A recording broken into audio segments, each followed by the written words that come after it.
Tam, Dr. Teresa Tam, en chef de la Chief santé Public publique, Health et du Officer, Dr. Howard and New, Dr. Howard New, sous-administrateur en chef de la santé publique du Deputy Canada. Chief Les Public Health docteurs Officer seront of disponibles Canada. pour des The questions doctors will après. be available for If you wish questions to ask a afterwards. question, please press *1 on your phone. Si vous désirez poser une question, If you wish veuillez to appuyer ask sur a question, l'étoile 1. please press *1 on your Note that the phone. content of today's briefing is for attribution.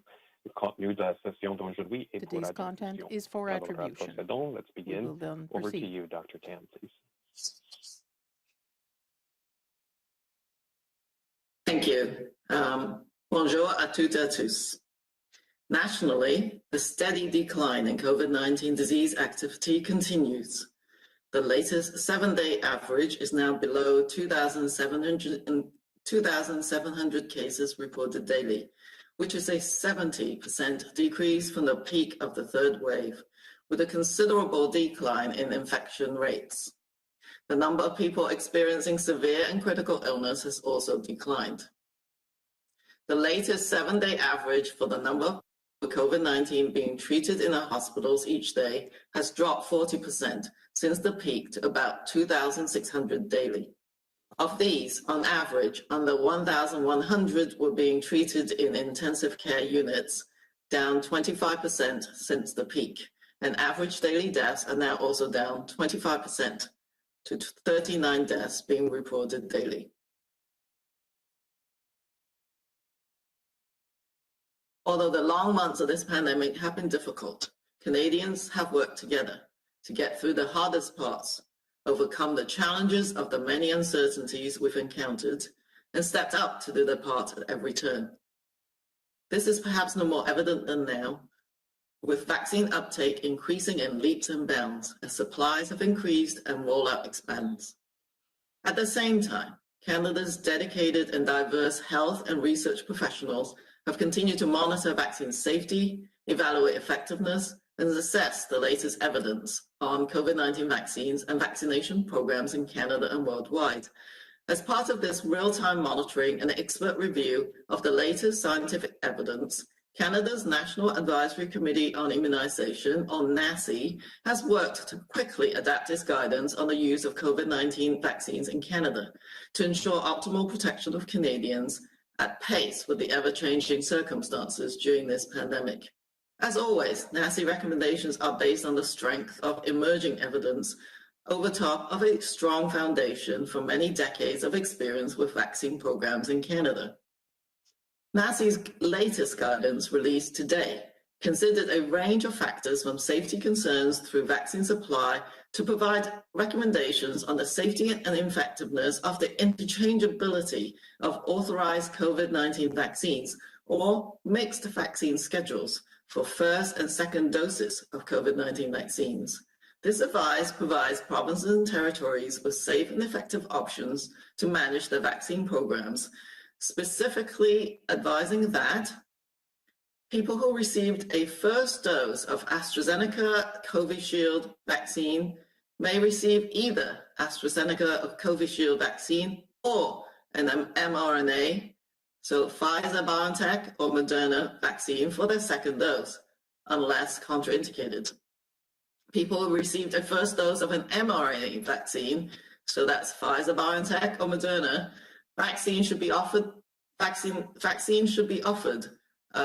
the same mRNA vaccine for their second dose.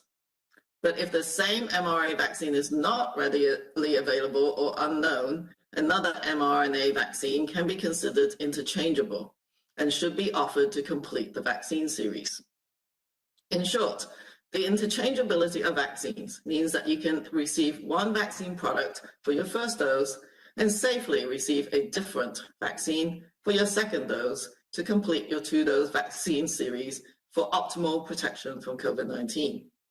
While NACI continues to recommend that jurisdictions maximize the number of individuals benefiting from the first dose of COVID-19 vaccine by extending the interval between doses up to 4 months, in the context of increasing COVID-19 vaccine supply in Canada, the committee recommended last week that second doses be offered as soon as possible.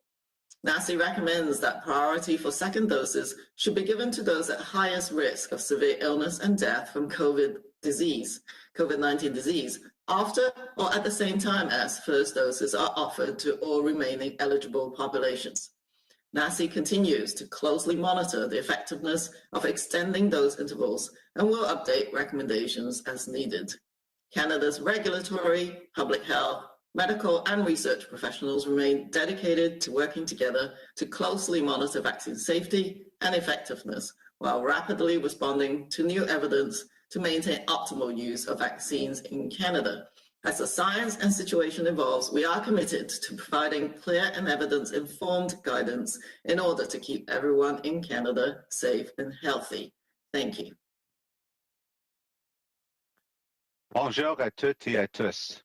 À l'échelle nationale, nous continuons d'enregistrer une baisse constante de la transmission de la COVID-19. En ce qui concerne le nombre de cas signalés quotidiennement, la dernière moyenne sur 7 jours est maintenant passée en deçà de 2700 cas signalés par jour, ce qui représente une diminution de 70% par rapport au pic de la troisième vague. Avec cette forte baisse des taux d'infection, le nombre de personnes souffrant d'une forme grave et critique de la maladie diminue également. La dernière moyenne sur 7 jours de nombre de personnes atteintes de la COVID-19 traitées chaque jour dans nos hôpitaux a chuté de 40% depuis le point culminant pour atteindre environ 2600 personnes par jour. De ce nombre, 1100 personnes en moyenne ont été traitées dans des unités de soins intensifs, ce qui représente une baisse de 25% depuis que le pic a été atteint.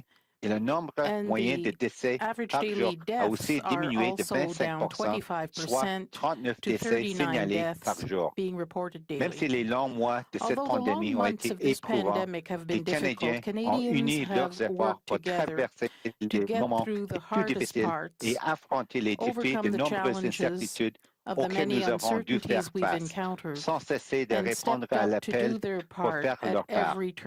Nous le constatons peut-être maintenant plus que jamais, alors que la vaccination progresse à pas de géant, tandis que la campagne prend de l'ampleur grâce à l'approvisionnement accru de vaccins.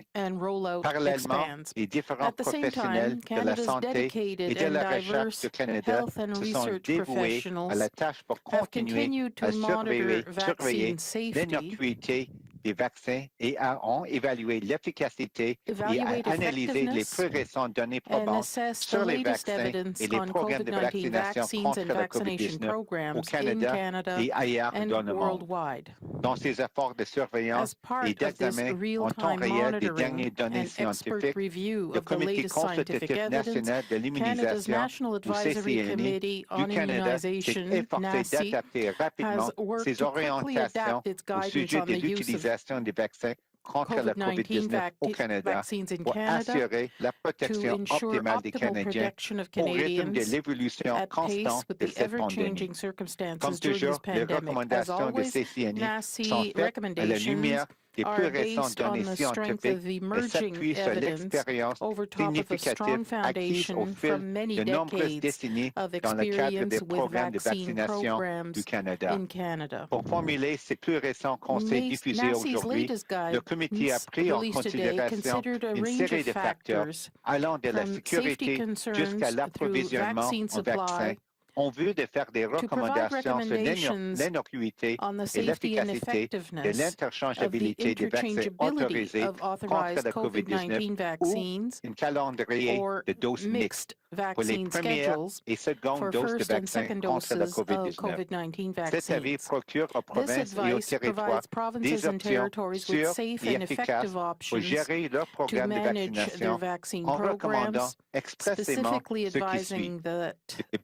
Personnes ayant reçu une première dose de vaccin d'AstraZeneca ou de vaccin COVID-19 peuvent recevoir pour la seconde dose soit le vaccin d'AstraZeneca ou le vaccin COVID-19, soit le vaccin à base de ARN messager de Pfizer-BioNTech ou de Moderna, à moins d'une contre-indication. Les personnes ayant reçu une première dose de vaccin à base de ARN messager de Pfizer-BioNTech ou de Moderna devraient se faire offrir le même vaccin à base d'ARN messager pour la seconde dose, mais si le même vaccin à base d'ARN messager n'est pas facilement accessible ou que l'on ne sait pas quand il sera Un autre vaccin à Another base de mRNA ARN messager vaccine peut can be être considered considéré comme interchangeable interchangeable et devrait and être should be offert pour offered compléter to la série complete de the vaccins. vaccine En series. bref, In short, the l'interchangeabilité des vaccins interchangeability of signifie vaccines que vous means pouvez you recevoir can une receive première dose de vaccin et one recevoir vaccine en product toute for your first sécurité dose un and vaccin safely différent receive a pour votre different seconde vaccine dose for your second afin de dose compléter la to série de complete 2 your doses de two-dose vaccins vaccine nécessaires series pour for assurer optimal une protection protection optimale contre la from COVID-19. COVID-19. Même si le Comité consultatif national de While l'immunisation NACI continue de continues to recommander que les recommend that provinces et les jurisdictions territoires maximize maximisent le nombre the de number of personnes individuals bénéficiant benefiting de la from the première first dose de dose of a vaccin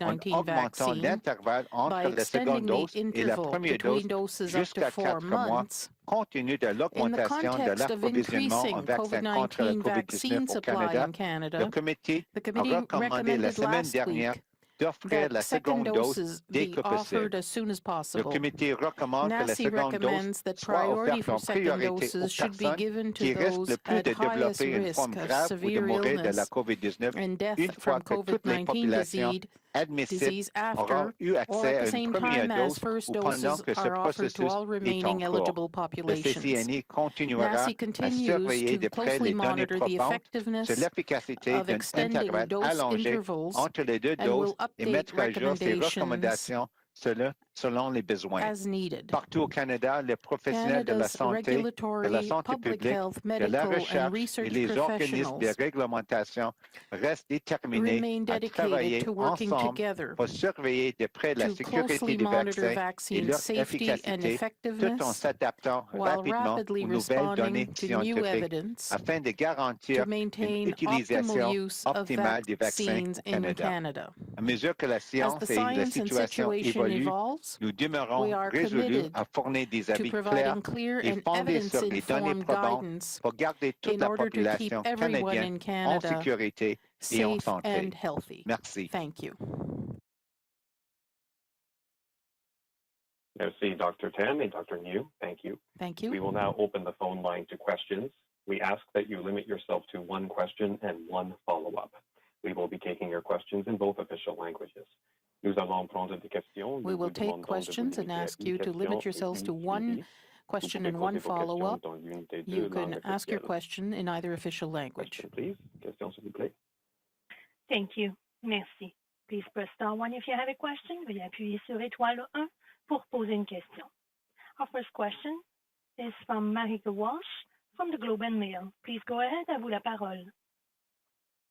Good afternoon. Thanks for taking our questions. Dr. Tam, can you please give a bit more explanation of the efficacy or the immune response from mixing the doses? So if a person got AstraZeneca followed by Pfizer, is their immune response equal to having 2 Pfizer shots, or how do we know that this still gives them sufficient coverage or protection, I should say? Thank you for that question. First of all, I just want to say that this isn't a new concept. So having multi-dose series in terms of vaccines given by different manufacturers is something that public health have used over time for many other vaccines. So whether it's your flu shots or hepatitis A, or there are many others where over time and when vaccine programs and supplies change, this is not an unusual thing to do. So NACI, in formulated the recommendation, looked at a series of recent studies. So first of all is safety. We'll get to the immune response in a minute, but there's recent studies on safety and one study on the immune response.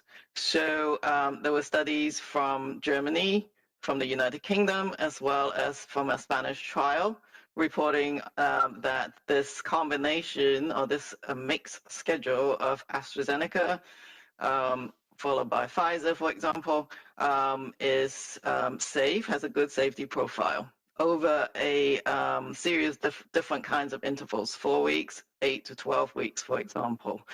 And but there is a possibility of increased short-term side effects when using this mixed schedule, such as headaches, fatigue, feeling generally ill, but they are temporary and without complications.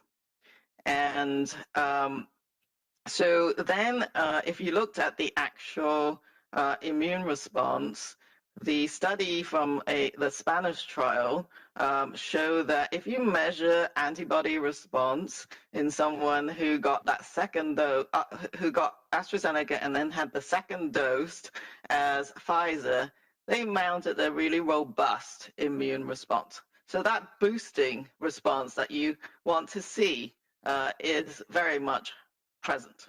So that's the study in particular that NACI has taken into account. But we do know that there are ongoing studies that we'll be monitoring over the coming weeks and months as well. But that is a very good initial and early sign that this combination has a really robust immune boosting effect. Follow-up? Thank you for that. I'm wondering, given what you're saying about the fact that we do have evidence of a robust immune response, why then we still are using AstraZeneca at all? Why is this only a discretionary recommendation and not simply saying, you know, we have the data that shows that mRNA vaccines are sufficient for mixing, so why are we still using AstraZeneca at all, and why? Like, can you explain that? Yeah, that's a really good question. Of course, this is just mounting data. This is some of the data that we have at the start, and I think NACI deemed that they're sufficient for the recommendation. I think at this point, there are individuals who prefer to get that second dose as the same vaccine series. That's because, of course, the baseline manufacturing indication is to use 2 vaccines on the same dose. And so that option has been retained. But as individuals who are making their choice to get that second dose should look at, of course, all the information in front of them about AstraZeneca, for example, that second dose, what we've seen, of course, one of the elements that NACI took into account when they made a recommendation that is a safety profile and the rare but serious occurrence of this thrombosis and low platelets events after AstraZeneca. What they found at this moment in time, that's not to say this wouldn't change, that the rate of this thrombotic event after the second dose seemed to be lower than after the first dose, but this could increase over time. And I think people need to know that kind of information. Right now, it's 1 in 600,000 people who got that second dose as having that thrombosis event, but that could change. This also needs to be taken into account as people balance the risk and benefit against the epidemiology that's in their local setting as well. But I think it is good news that people now have the choice. Merci. Prochaine question. Next question, please. Thank you. Notre prochaine question est de Hélène Buzetti. Our next question is from Hélène Buzetti. Ma question est pour le Dr. New.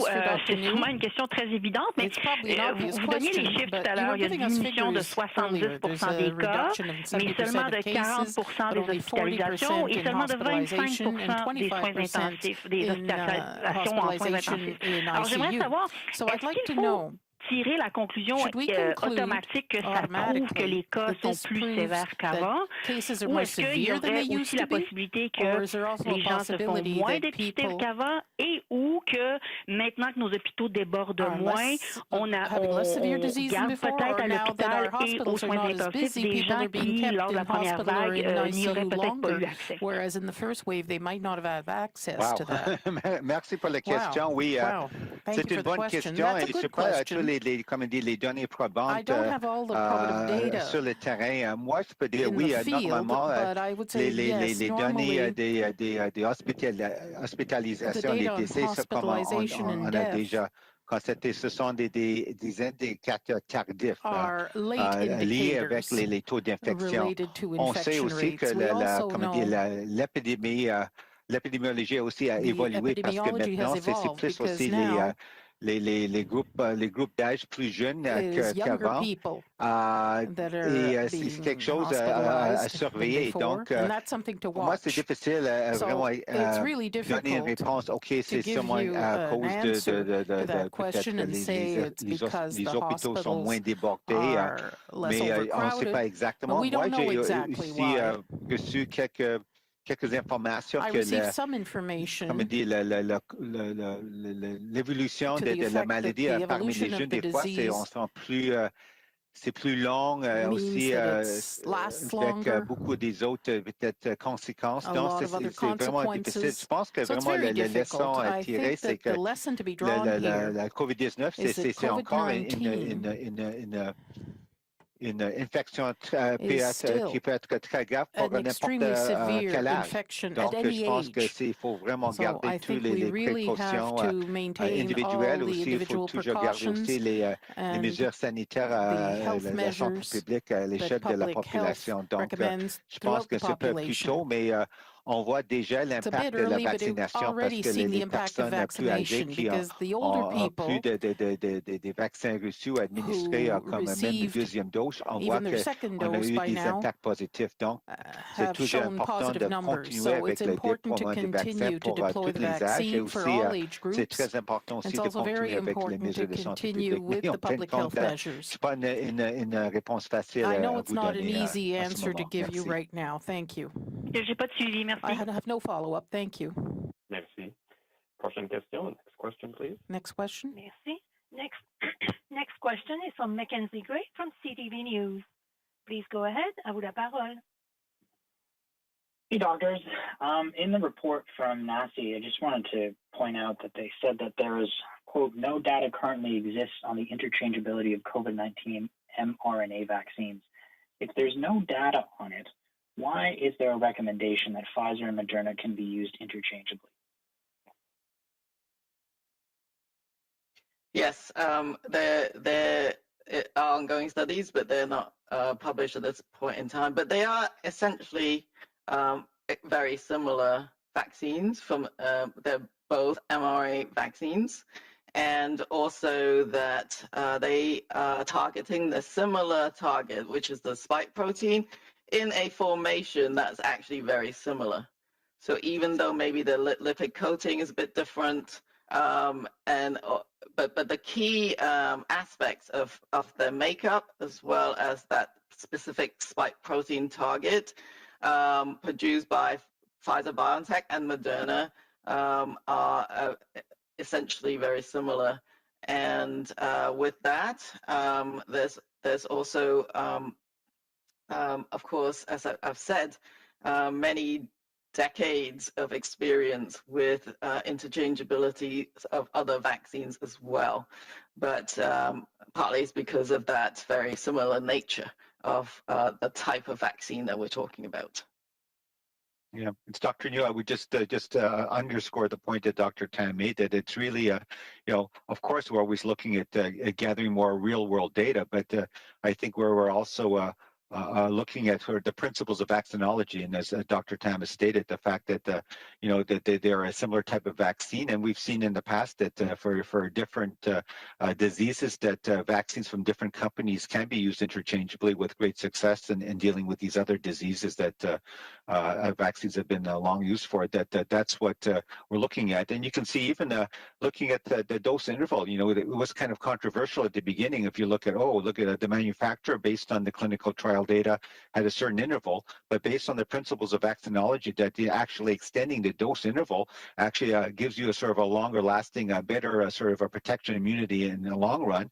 I think that's been proven to be true in terms of what we're seeing now with the real world data, with our experience now with COVID-19 vaccines. So I think we're really, I think, on solid ground based on what the experts in vaccinology and immunology have certainly seen with other vaccines, and also what we're also now learning with the new vaccines for COVID-19. Thank you.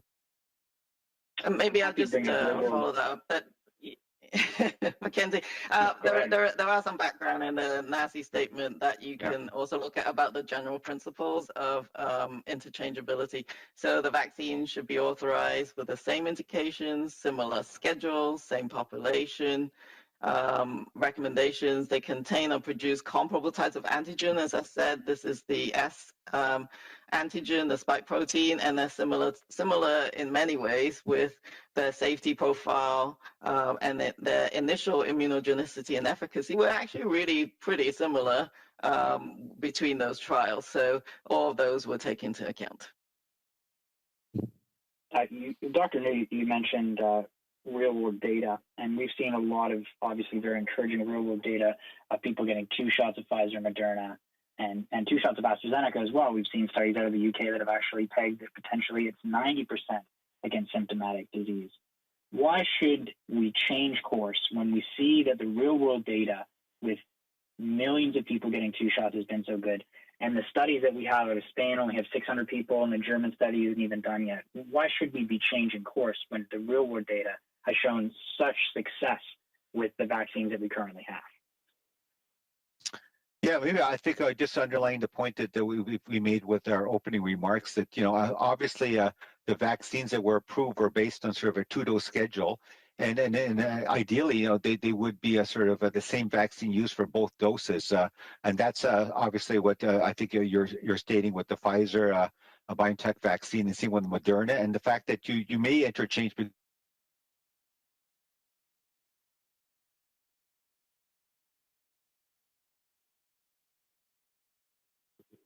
Sorry, Dr. New may be having technical difficulties. I would just supplement Dr. New's response, which is we're not, so NACI is not recommending just use them interchangeably, but more that try and use the same vaccine for the mRNA for the second dose.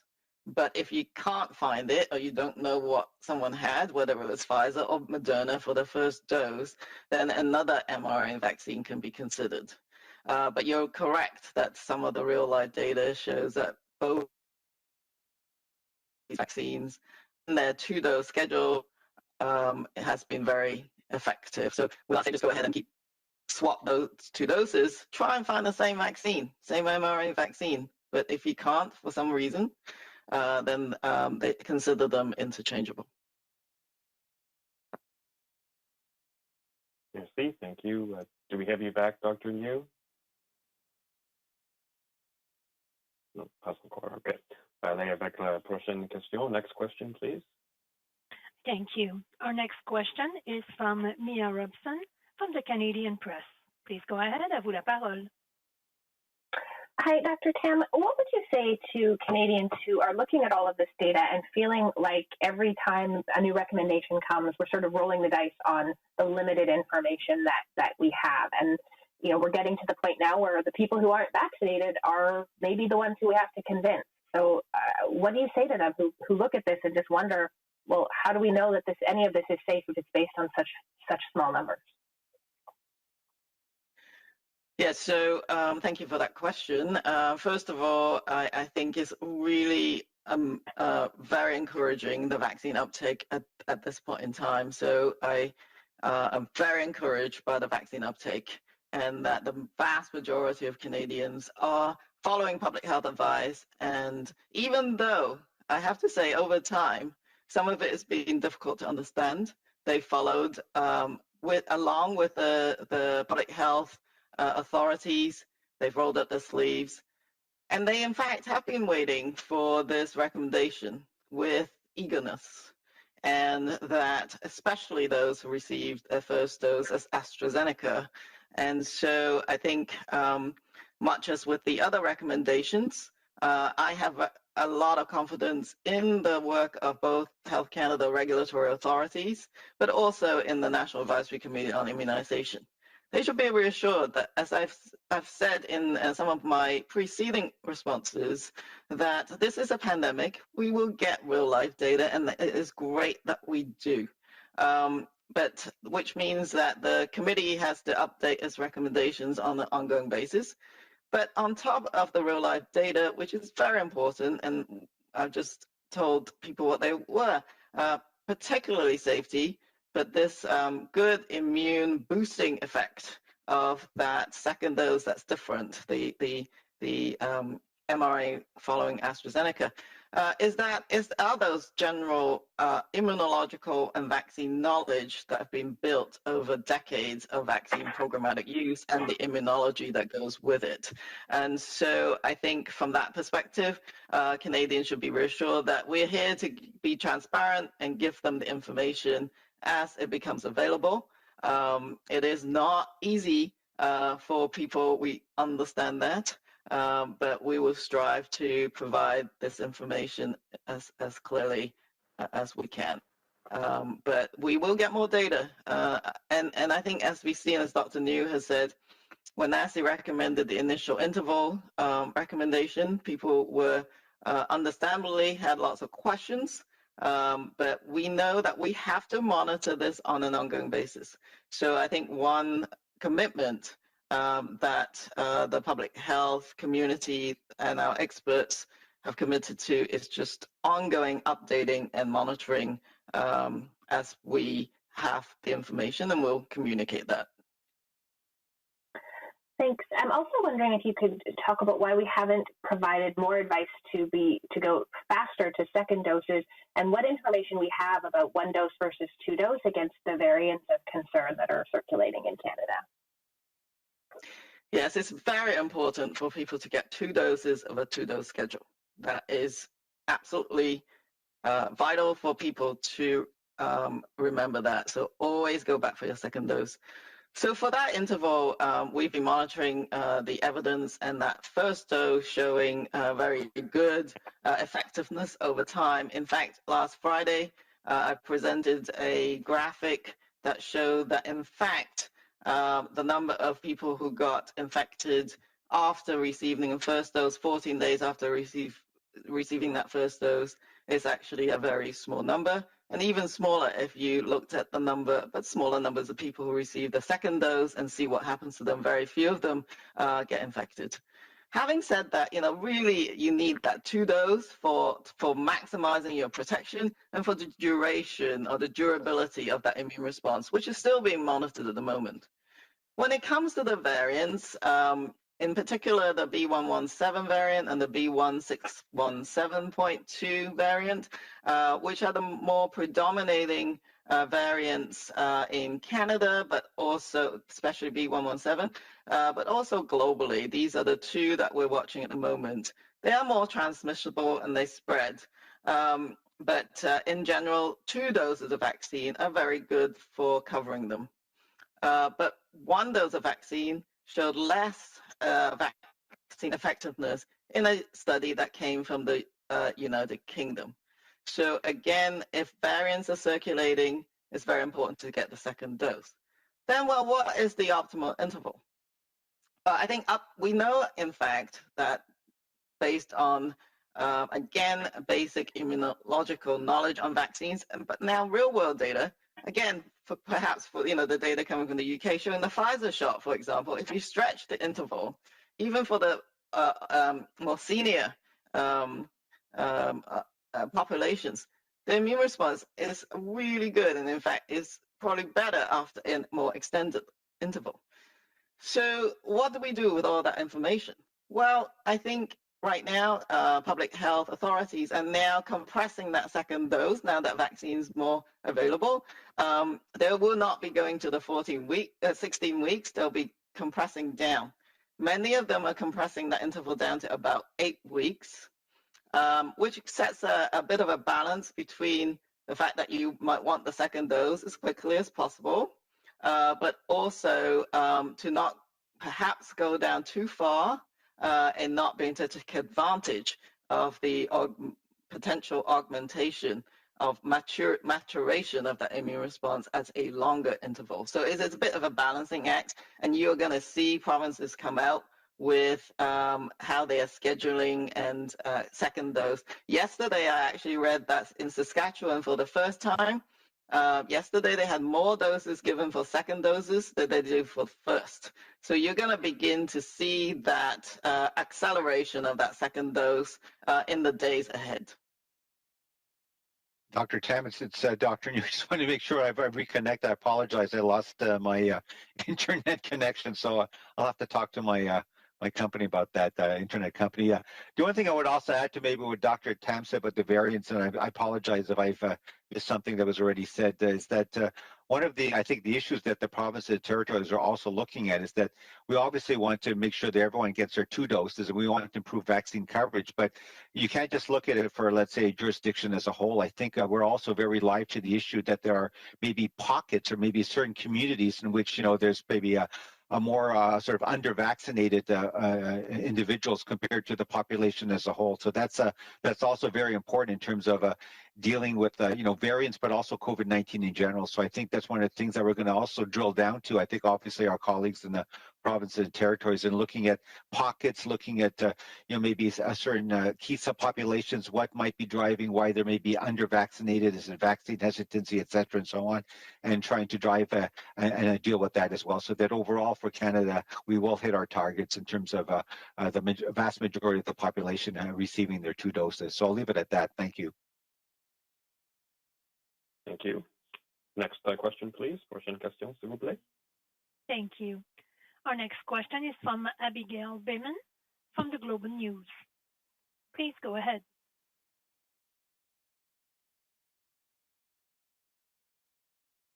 Hi there. Sorry, having trouble getting off mute. Thanks for taking my question. I understand that NACI has consistently recommended that a vaccine series be completed with the same vaccine product when possible. So I'm just wondering, in the case of this specific AstraZeneca discretionary recommendation, does the advice about AstraZeneca replace or become more important than that earlier recommendation to complete with the same product?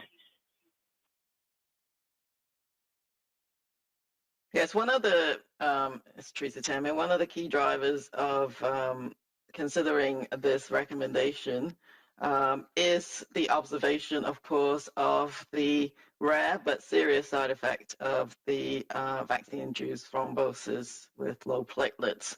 But they took into account the other observations of adverse effects, mild but more increased frequency, and with this mixed dose schedule, as well as what we just went through in terms of safety and immune response study that is available. So really, I think you know, NACI is providing an option of moving away from using the same vaccine for that series. That is generally the principle to go along with, is to use the same vaccine to complete that schedule. But given that observation of that rare but serious adverse event, as well as these safety and immune boosting effect of that mixed vaccine schedule, this recommendation has been made. But again, you know, recommendations undergo evolution over time, and this is the next stage of the increased understanding of our vaccines. Thank you. I'm also wondering. Yeah, I was just going to add to that. It's a good question, and certainly to repeat what Dr. Tam said, that you know, normally the recommendation about if you start you know, a vaccine series with one type of vaccine, you should complete that, and certainly that's the principle. In the case of AstraZeneca, we're all aware of this this safety signal, this rare event. You know, it's rare, but if it does occur, it's serious. And so I think based on the evolution of the science and the data we have, the recommendation now is to basically give enough information so that people at the end of the day who have received AstraZeneca as their first dose can make an informed decision. You know, everyone will have the information, and some people, based on their risk tolerance, you know, how they feel about the risk of this rare event, with all the other considerations, may feel more comfortable. Yes, I started with AstraZeneca, and I will complete my series of shots with AstraZeneca. There are millions of people around the world that have received the 2 doses of AstraZeneca, and that's fine. Others who may look at the data and this rare safety, you know, signal with maybe a different view and not want to maybe, quote, tolerate that risk. Now there is that option because looking at the data and the principles of vaccinology and so on, that there is now this recommendation from NACI, and certainly the provinces and territories are taking that into account in terms of how they're offering that second dose for those individuals who have received that first dose being AstraZeneca. Thank you. Thank you, and sorry for interrupting you, Dr. New. My follow-up question, I'm wondering if any modeling or thoughts have been done about how this will actually affect the vaccine rollout. Do you expect that any AstraZeneca doses will end up unused or having to be tossed because people will move over to mRNA? Is there any sort of planning in the works for the real-world impacts of NACI's recommendations?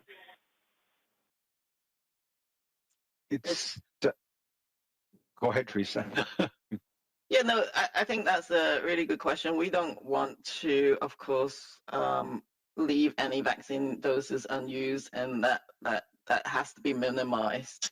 So I think we will have to watch very closely what happens after this recommendation and the provincial programmatic changes, and monitor the actual uptake of AstraZeneca over time.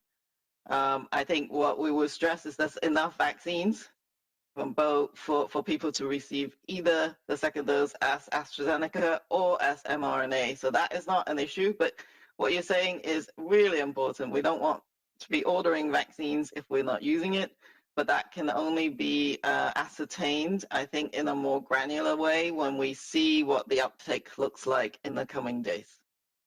Yeah, Dr. The reason I was going to jump in is because obviously I also do sort of the vaccine technical briefings with Brigadier General Brody, and certainly her and her team are working very closely with their counterparts in the provinces and territories. The principle we started with is that everyone who received the first dose of AstraZeneca, and that's about 2.1 million Canadians, certainly should have the option to be offered that second dose. And certainly that was the initial planning assumption. But based on what's happening in real time with the provincial territorial programs, looking at sort of the orders to be placed and so on, that obviously is something that at a very granular level, Brigadier General Brody is continuing to work with her counterparts to get a further precision, and we'll adjust in terms of obviously what the provinces and territories will be requesting in terms of their final order, obviously based on, as you say, the demand for the AstraZeneca vaccine for those individuals who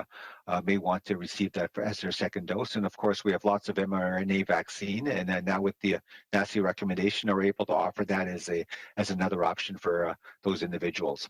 Thank you. Next question, please. Prochaine question. Thank you. Notre prochaine question est de Olivier Lefebvre de Radio-Canada. Our next question is from Olivier Lefebvre of Radio-Canada. Please go ahead. Oui, bonjour. En Yes, fait, j'aimerais poursuivre sur la même question, mais cette fois en français. Donc, est-ce que vous croyez que cette recommandation pourrait avoir pour effet finalement qu'on n'utilise pas, qu'on gaspille des doses de vaccin AstraZeneca au Canada? AstraZeneca specifically. Merci pour la question. C'est Dr. New. This is Dr. New. Oui, c'est un enjeu actuel. Qu'est-ce qui se passe maintenant? C'est comme madame la brigadière générale Brody travaille étroitement avec ses homologues des provinces et territoires parce que c'est aussi une question de demande.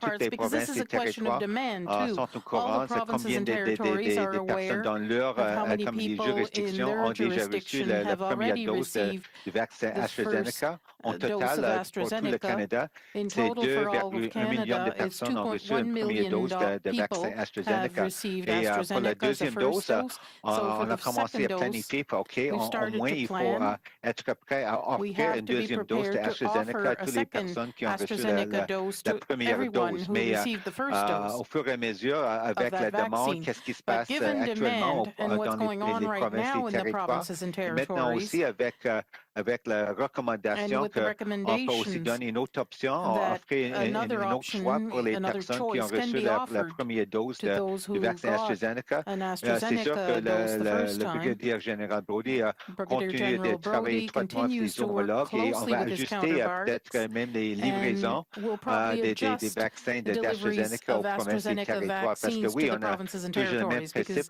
yes, we have the same principle. We don't want to waste vaccines, as Dr. Tam and others have noted. We want to make sure that the supply of vaccines is really what we need here in Canada. So this is something we continue to work on with the provinces and territories right now. Thank you. Follow-up question? Justement, le gros de vos recommandations que vous annoncez, en fait, l'interchangeabilité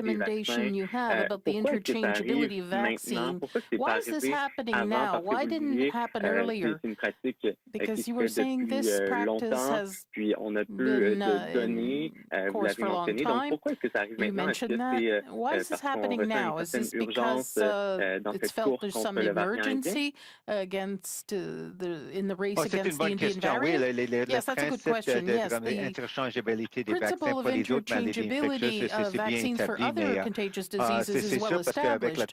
And for sure, with COVID-19, we continue to learn from experiences in the real world. Comme le Comité constitutif national d'immunisation a déjà dans leur déclaration, ils ont analysé les données probantes des 3 études, 3 expériences dans les autres pays. On attend encore d'autres données probantes. Et c'est toujours un équilibre parce que si on attend pour des autres données probantes, on peut être critiqué pour être trop tard et il faut prendre une décision. Donc, je pense que c'est le bon moment avec l'expérience et les données probantes. Et on voit aussi qu'est-ce qui se passe actuellement à plusieurs pays. Je pense qu'il y a comme 7 pays qui ont déjà changé la politique pour offrir une deuxième dose d'un vaccin de ARN messager après pour les personnes qui ont déjà reçu une première dose d'AstraZeneca. On regarde ce qui se passe aussi dans les pays qui ont changé leur politique. Donc, je pense que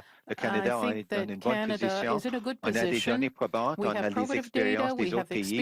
Et aussi, on utilise les principes de vaccinologie et immunologie bien établis. Il y a une raison assez pratique parce que le premier groupe de personnes qui a reçu le vaccin d'AstraZeneca, c'est à peu près 12 semaines qu'il a déjà reçu. Ils ont déjà reçu le vaccin, donc c'est le moment pour donner les recommandations aux provinces pour qu'ils puissent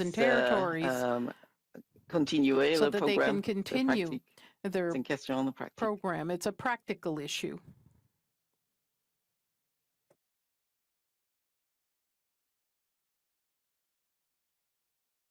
Question is from Thunder McCharles from the Toronto Star.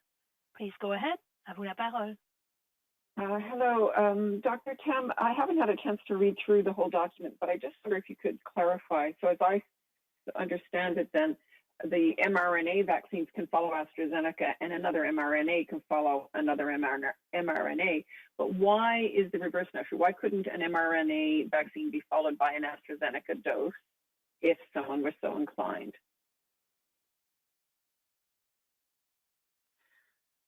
I think there are studies that will come out looking at that combination, particularly from the United Kingdom. At the moment, the practical question about the interchangeability of the second dose is also driven by the observation of the rare but serious side effect of thrombosis and thrombotic events with low platelets after AstraZeneca. So if it wasn't for that, then probably one would progress with giving the same dose as the second dose. That is the underlying authorization for these vaccines.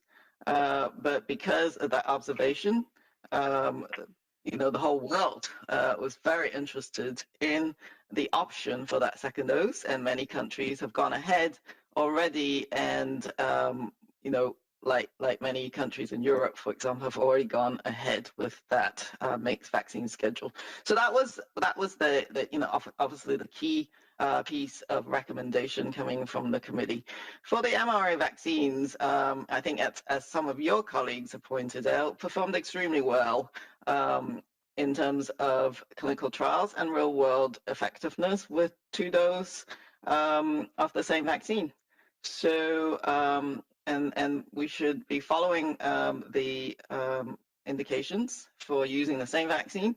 But if for whatever extraordinary circumstances you don't have that, or you don't have the same vaccine for the second dose because of supply, or you showed up for practical reasons, or you don't know what you had the first dose, maybe you got it from another country, who knows? But then another mRNA vaccine can be considered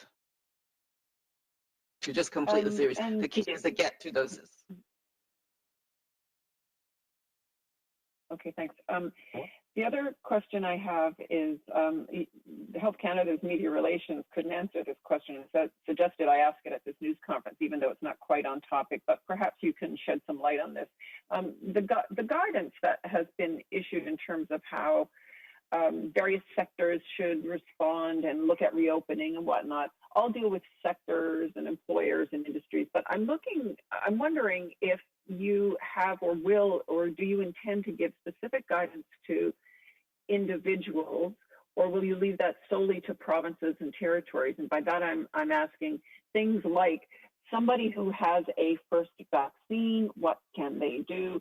Someone who is fully vaccinated, what can or should they do if, for example, they come into contact with a positive COVID person, they have a direct contact? Should a fully vaccinated person be isolating now for, presuming their immunity response has been prompted? Do they now need to isolate? When can we expect to see that kind of specific guidance from the federal government, or will we? Maybe that's completely up to the provinces. Yes, thank you for the question. And those are some of the key shifts in policies that the provinces are examining right now.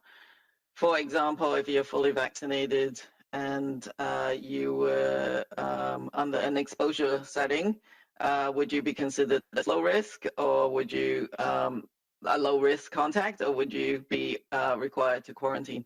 And some jurisdictions have already shifted on that front, and they are timing it a bit differently, partly not just because of the vaccine rollout, but because of the epidemiology that's taking place. Some of them are still in the very much the height of the 3rd wave, and others are beginning to turn their attention to these shifts, because the risk that you might take of a fully vaccinated person still having a small chance of carrying the virus or transmitting it can be absorbed, can be tolerated more if your epidemiology is well and your outbreak's well under control, and you've got a lot more people vaccinated. So we are taking much more of a community-based approach in Canada, where we know that vaccines are very effective, but not everybody can get the vaccine, or not everybody who is even fully vaccinated. There are a few who can't be protected, or you can maybe immunocompromised. So the idea is that we really need to get the community-based vaccine levels up. Having said that, though, there will be very specific protocols at the more local level that would begin to shift as a result. For example, in long-term care and visitors, in healthcare workers who may no longer have to quarantine after an exposure because they're fully vaccinated. So that is actually going along in the provinces as well. Once we get to the bottom of the 3rd wave and more Canadians vaccinated, I do think that it is helpful for people to have more of a individual risk assessment of their particular situation, not only because they're vaccinated, but their own personal health conditions, what kind of risk they are walking into in terms of the context of their exposure. Are you going into a giant party where you have no idea who is there and who got vaccinated? Or are you actually getting together with a few people in a social bubble where you can absolutely be certain that the other people have had the vaccine. They're very different contexts. And I do think that having a bit more tools for people to work through those risk assessments are important. I mean, we did say that before, even for social bubbles in the past. They're very local level recommendations based on the epidemiology. But also, the obvious settings where it's more risky, the sort of closed, crowded environment. So even if you're vaccinated and you don't know who's there, who's vaccinated or not, that gives you a very different individual risk assessment. So we're looking forward to having more of those granular discussions. But the bottom line is we gave some guidance, if you like, through modeling on the levels of community-based vaccine coverage that is needed for the safe lifting of measures. Thank you. Merci. That will be all for today's press conference. Thank you for your participation. Any additional questions can be directed to Media Relations at the Public Health Agency of Canada. La conférence de presse est maintenant terminée. The press conference is now over. We thank you for your participation. If you have more questions, please don't hesitate to communicate with the Media Office as the Public Health Agency of Canada. Thank you. Thank you. Merci. The conference has now ended. Please disconnect your lines at this time, and we thank you for your participation. La conférence est maintenant terminée. Veuillez s'il vous plaît raccrocher votre ligne et merci.